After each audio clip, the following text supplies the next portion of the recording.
تم زبردستی اپنی بیوی سے خدمت نہیں لے سکتے، اپنی ماں کے لیے، اپنے باپ کے لیے۔ اپنی بیویوں کو عزت دینا سیکھو۔ تم بچے ہو، جذبات میں آ کر کبھی ماں کی بات سنی، کبھی باپ کی بات سنی، کبھی بہنوں کی بات سنی۔ خاص طور پر بہنوں کا کردار بہت خطرناک ہے ہمارے معاشرے میں۔ دکھ سے کہہ رہا ہوں، میں تو بیٹی ہوں جن کو میں جانتا نہ ہوں یا شناسائی نہ ہو، وہاں میں گھر کے معاملات میں نہیں پڑھا، نرم بنو، اپنی ماں کی قدموں میں جنت ڈھونڈو۔ اپنے باپ اوسط و ابواب الجنہ، باپ جنت کا سب سے بڑا دروازہ ہے۔ ان کی خدمت تمہارے ذمہ ہے کہ خاوند کے ذمہ ہے اپنی بیوی کو الگ گھر کا مطالبہ کرے تو الگ گھر لے کر دے۔ اگر یہ بھی نہیں کر سکتا اور تسبیح پڑھ کے اللہ ہو کرے تو روزے رکھے، کسی کی بیٹی کو برباد نہ کرے، تو آپ نے جہاد کا قافلہ رکوا دیا اور فرمایا عائشہ کا ہار ڈھونڈو۔ یہ بھی تو کہہ سکتے تھے ہار کی کیا حیثیت ہے، جہاد کا سفر ہے، ہمیں آگے جانا ہے یا واپس جا رہے ہوں گے، تو چھوڑو ہار کو، سب کو لگا دیا، ڈھونڈو۔ آج ہی ایک ہمارے تعلق والے رحیم عرفان سے چل کے آئے کہ جی وہ یہ میرا بیٹا ہے، پوری داڑھی اس کی بیٹی کی، تو اس نے اپنے بدتمیزی سے اپنی بیوی کو اتنا دکھ پہنچایا ہے کہ وہ گھر چھوڑ کے ہمارا چلی گئی ہے، تو آپ ہماری صلح کرا دیں۔ کہ وہ سسرال والے بھی میرے جاننے والے ہیں اور یہ گھر بھی میرا جاننے والا ہے۔ تو میں نے کہا کیا بدتمیزی کرتا، کہتا تھا ماں کی اہمیت بٹھاتا تھا کہ میری ماں میری ماں۔ تو وہ ماں کی تو ہے، لیکن بیوی کا بھی کوئی حق تھا۔ اتنا اس کو ذلیل کیا کہ وہ گھر چھوڑ کے ہی چلی گئی۔ تو ماں باپ کا حق تمہارے ذمہ ہے، تمہاری بیوی کے ذمہ نہیں ہے۔ پوری ذمہ داری سے کہہ رہا، تم زبردستی اپنی بیوی سے خدمت نہیں لے سکتے، اپنی ماں کے لیے، اپنے باپ کے لیے۔ اس کی خوش قسمتی ہے وہ خدمت کرے، اس کی عزت ہے وہ خدمت کرے، لیکن اسے تم مجبور نہیں کر سکتے ہو کہ تو خدمت نہیں کریں گی تو اے کر دیواں گا او کر دیواں گا۔ آج کی صبح کی بات، ایک گھر ٹوٹ گیا صرف اس بچے کی نادانی اور بد اخلاقی کی وجہ سے۔ اپنی بیویوں کو عزت دینا سیکھو، اپنی بیویوں کو احترام دو، ان سے اظہار محبت کرو۔ لوگ اپنی بیویوں سے اظہار محبت نہیں کرتے۔ حضرت عائشہ سے آپ نے جو کہا، آخر ہے حرف آخر، یا عائشو، عائشہ بھی نہیں کہا یا عائشو، یہ لاڈ اور پیار کا خطاب ہے، یا عائشو انہو لیہون علی الموت ان اریتکی زوجتی فی الجنہ۔ عائش، عائش، جیسے آپ لاڈ سے کوئی نام بنا لیتے ہیں تو آپ نے پیار سے یہ نام بنایا ہوا تھا، عائش۔ جب سے مجھے پتہ چلا ہے تو جنت میں میری بیوی ہے، میرے لیے تو موت بڑی آسان ہو گئی ہے۔ یہ اظہار تھا، جس نے اللہ کو دیکھا ہو اس کے لیے بھلا اس کے بعد کوئی چیز ایسی ہے جو موت کو پرکشش بنائے؟ ہم تو اللہ کو دیکھا ہوا ہے۔ یہ ہمیں سکھانے کے لیے اور گھر کی زندگی بتانے کے لیے کیا جملہ ہے، سونے کے پانی سے بھی لکھو تو اس کی قیمت ادا نہیں ہو سکتی۔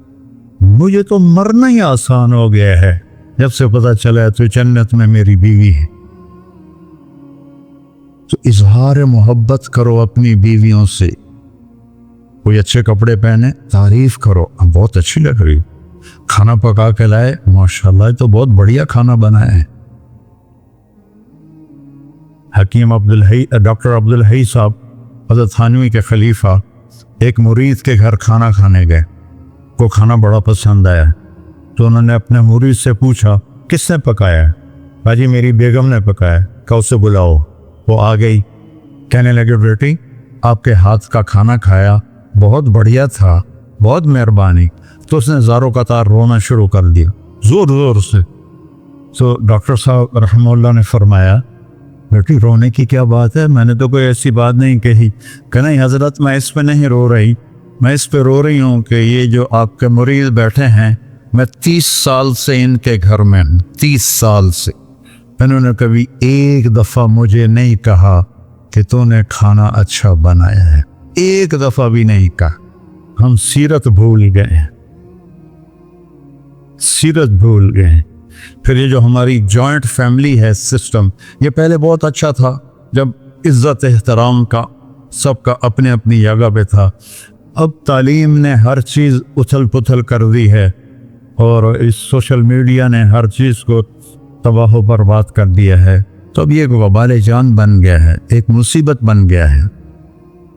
بیوی سے کوئی کمی بیشی ہو تو اپنے ماں باپ کی حفاظت کرو, ماں باپ کوئی کمی بیشی کرنے لگیں تو اپنی بیوی کی حفاظت کرو. یہ ہمارے گھروں کا دستور ہے.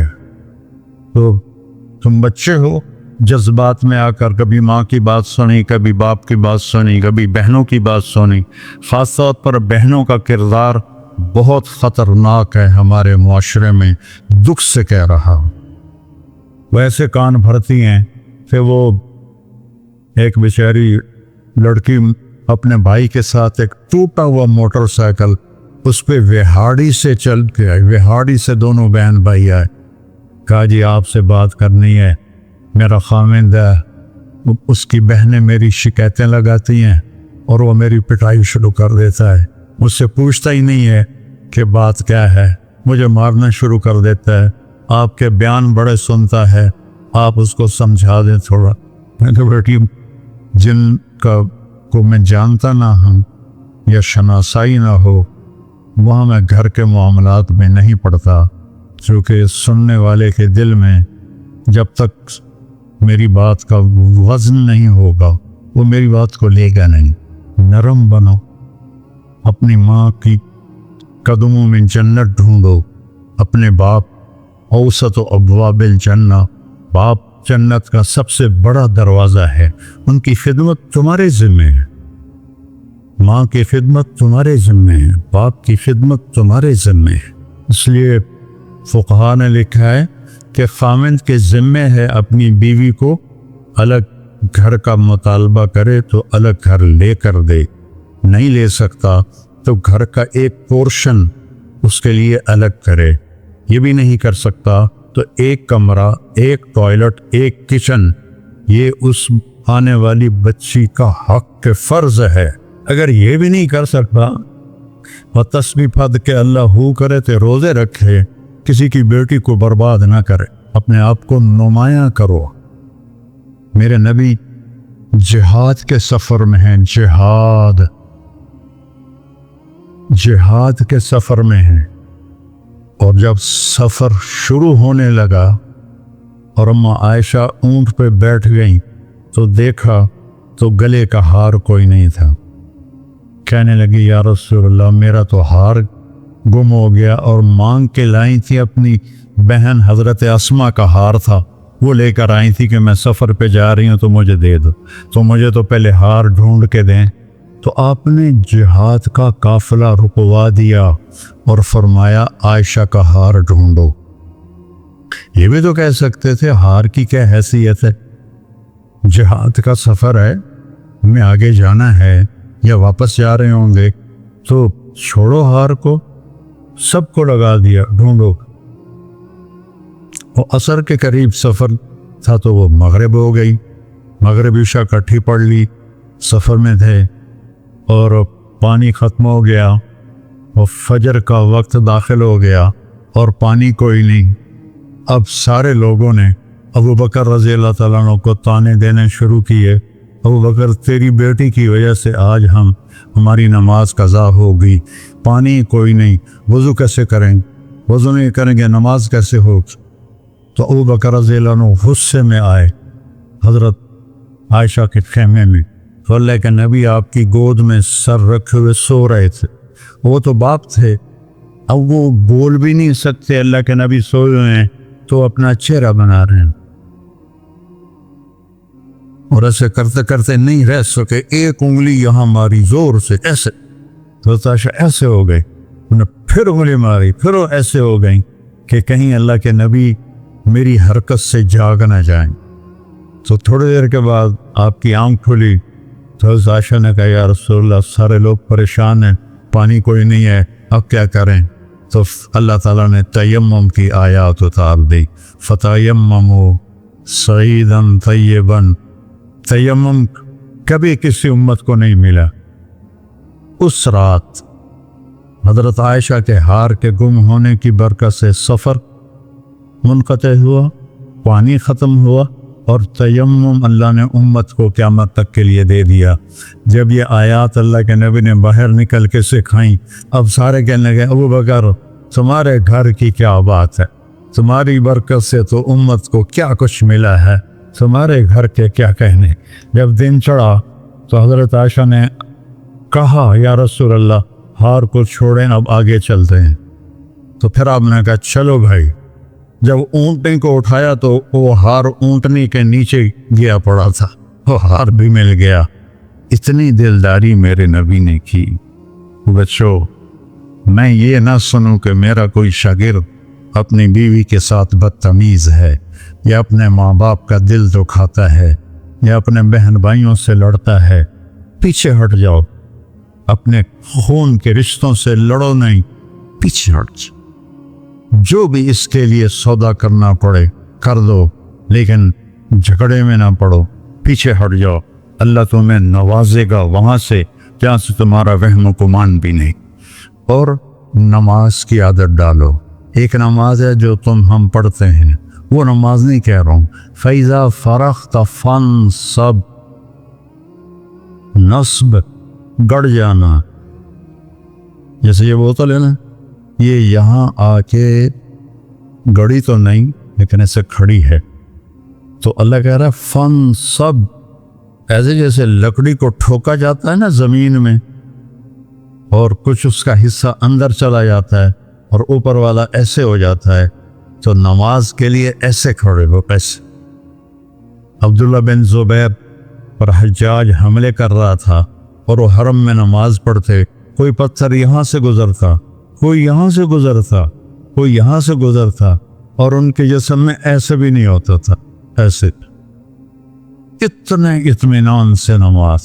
وَإِلَىٰ رَبِّكَ بولو فَارْغَب، رغبت کی نماز، نماز میں دل لگے، نماز میں کھڑے ہو جاؤ، نماز میں کا انتظار کرو، نماز کو اپنے مسائل کے حل ہونے کا ذریعہ بناؤ، نماز میں دعائیں مانگنا سیکھو۔ ہم دعا نہیں مانگتے، دعائیں مانگنا سیکھو، یہ بہت بڑا سبب ہے۔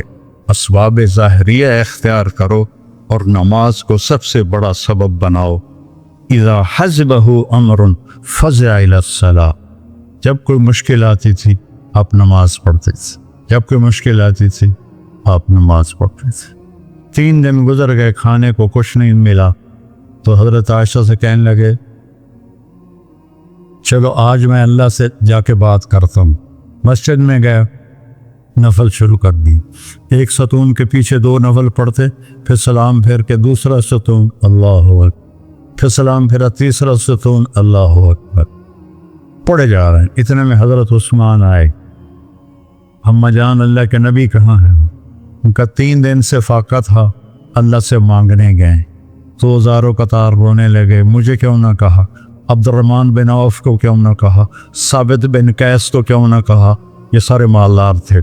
بھاگے بھاگے گھر گئے، پورا اونٹ بھر کے راشن کا لے کر آئے، اور آ کر وہاں اللہ کے نبی کے گھر اتارا، اور پھر بھاگے بھاگے گئے اور گھر میں جو سالن تیار ہو گیا تھا وہ اٹھا کے لائے، اور روٹیاں اٹھا کے لائے، اور آ کر دیا کہ پکانے میں دیر لگے گی۔ جب اللہ کے نبی واپس آئے، پوچھا عائشہ کچھ ہوا؟ کہ یہ دیکھیں اللہ تعالیٰ نے سب کچھ کر دیا ہے۔ کہ یہ کون لایا ہے؟ کہ یہ عثمان لایا ہے۔ تو آپ نے ایسے ہاتھ اٹھائے، اے اللہ میں عثمان سے راضی ہوں، تو بھی اس سے راضی ہو جا۔ اے اللہ میں عثمان سے راضی ہوں، تو بھی اس سے راضی ہو جا۔ اے اللہ میں عثمان سے راضی ہوں، تو بھی اس سے راضی ہو جا۔ تو نماز کو اپنا وظیفہ بناؤ، یہ آج کل کے یہ سوشل میڈیا اور بہت سے ایسے نادان لوگ یہ وظیفہ پڑھو، یہ وظیفے پڑھو، یہ پڑھو، یہ پڑھو، یہ سب فضولیات ہیں۔ سب سے بڑا وظیفہ نماز ہے اور دعا ہے۔ سب سے بڑا وظیفہ نماز ہے اور دعا ہے۔ باقی سب ڈھکوسلے ہیں، میرے اوپر جادو ہو گیا ہے، میرے اوپر اثر ہے، میرے اوپر جنات ہیں، یہ سب عاملوں کی جیب گرم کرنے کے اسباب ہیں۔ یہ کچھ بھی نہیں ہے، سب بک بک ہے، سب بک بک ہے۔